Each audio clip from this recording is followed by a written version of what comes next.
Hello everyone, my name is Irfan Shahzad and I'm here to provide you more updates about my training related to IBM Data Power.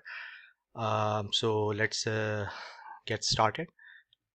Um, the registration submission has been closed on February 15th, and I'm thankful to everyone for registering on onto the course. So initially, I was only planning to include 20 people, but based on the feedback which I got and the responses, so that was amazing, and I had a very it was very difficult for me to actually select those candidates, and eventually I decided to go with 30 candidates.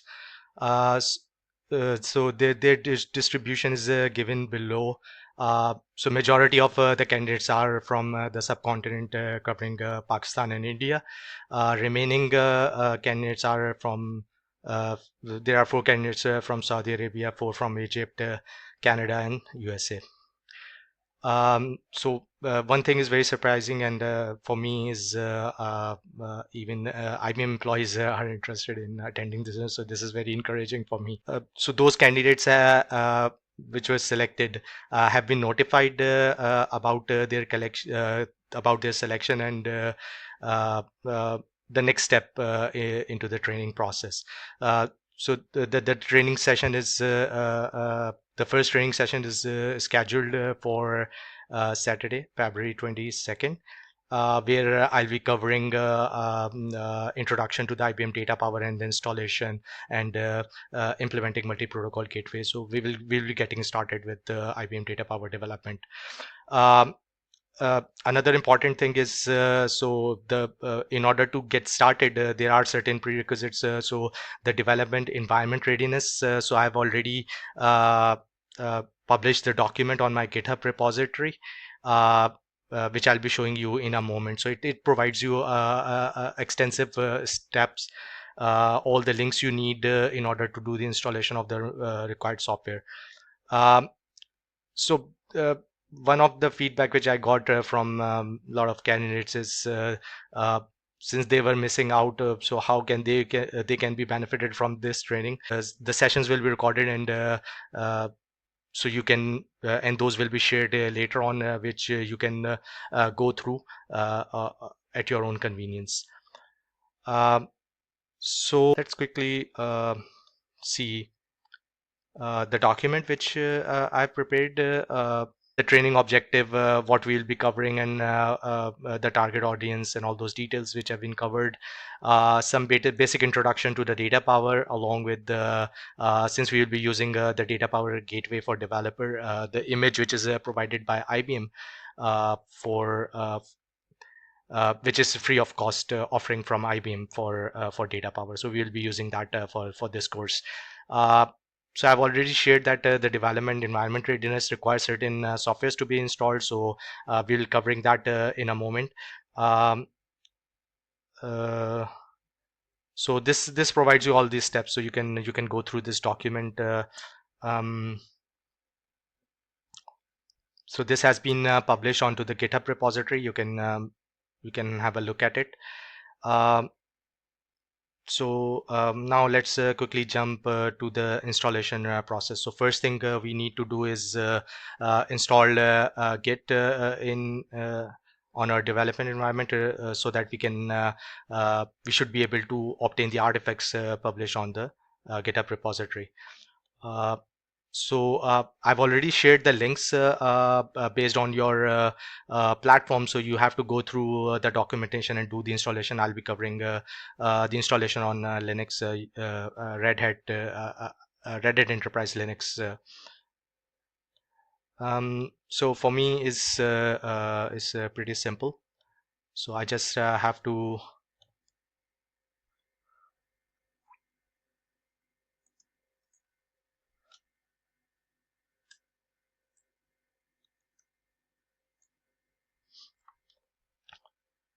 So this will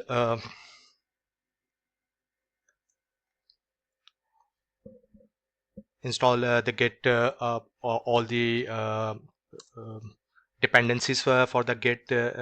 So this will do the installation of the Git. So in the meantime, it's installing. So let's have a look at it.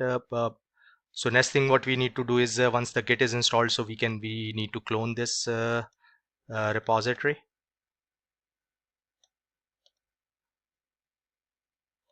And also for each technology, I've given a reference for learning material in case you want to go through it. It's highly recommended. So let me create a workspace. CD where I'll be. Mm,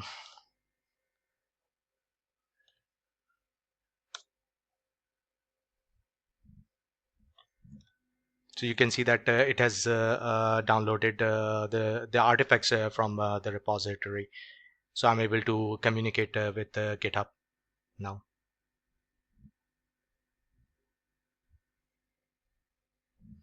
Uh,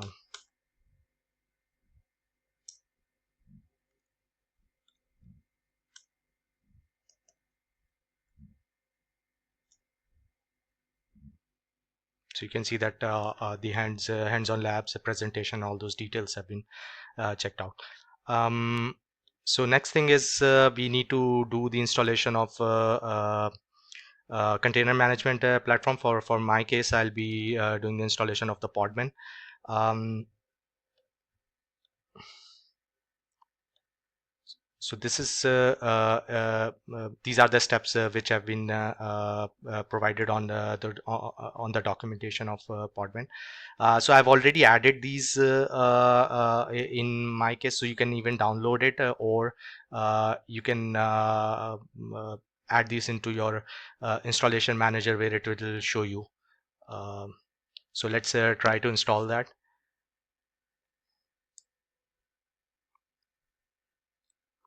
So in the meantime, it's installing, so we can just have a look at it.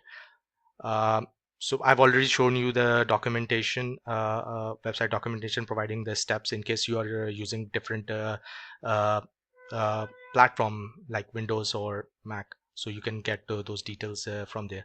And it also provided the link for getting started, where it will provide you some basic information how to interact with the Podman, mm, getting how to get the images and then running the containers against those images. So those commands have been provided. So in case you are want to do the Docker, want to go with the Docker, so same is also possible. Uh, so that the one thing which I did is I'm using the desktop. It's an application graphical user interface that is built on top of the container management platform. So it provides you a very convenient way of interacting with the runtime, so that in case you are not familiar with or you are not comfortable with the command line, so this is the way to go. So same is possible for text Docker as well. So you can do the download and the installation for yourself. Okay. Um, so what's next is so again I've also provided some links which you can go through. Uh, uh, these are really helpful in order to get familiarized with the technology. So these are highly recommended. So we have already done the installation of Git. So once this is installed, so we should be able to pull an image from for an IBM MQ. So I've provided the link for uh, the tutorials which have been published by IBM. So they are very good and provides very detailed information. So uh, you can go through them and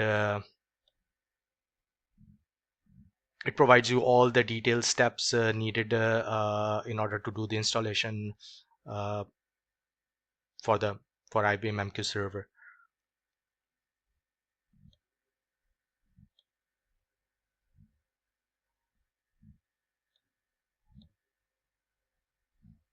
So you can see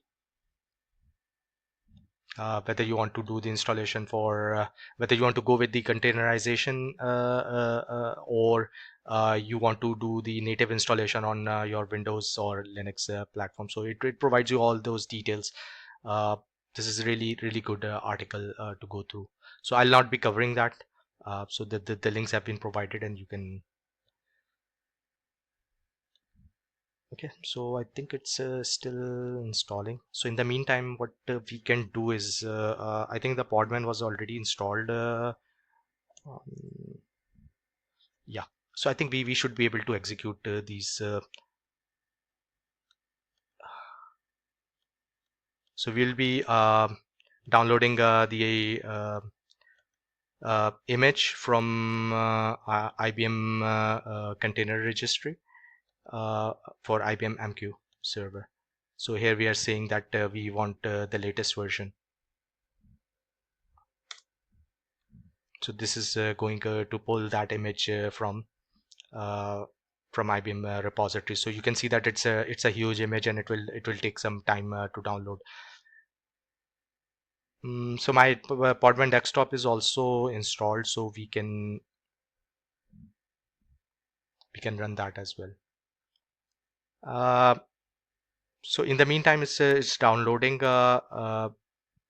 So you can see that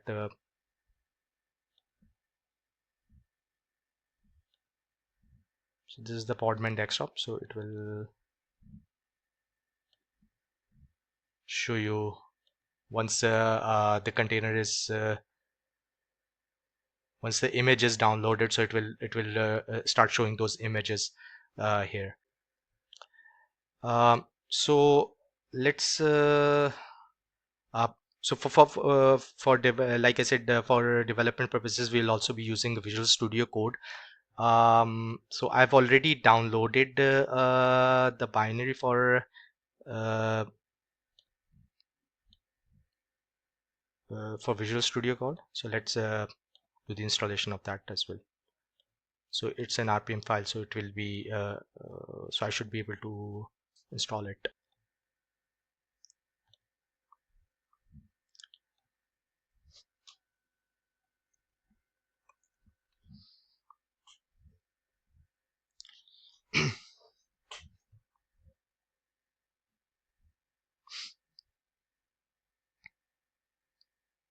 So this is installed.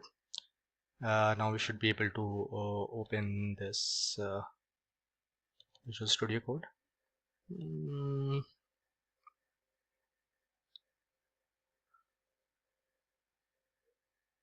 so so we checked out that repository here. So what we can do is we can open that one. So you can see that it's start showing. Let's add Rust.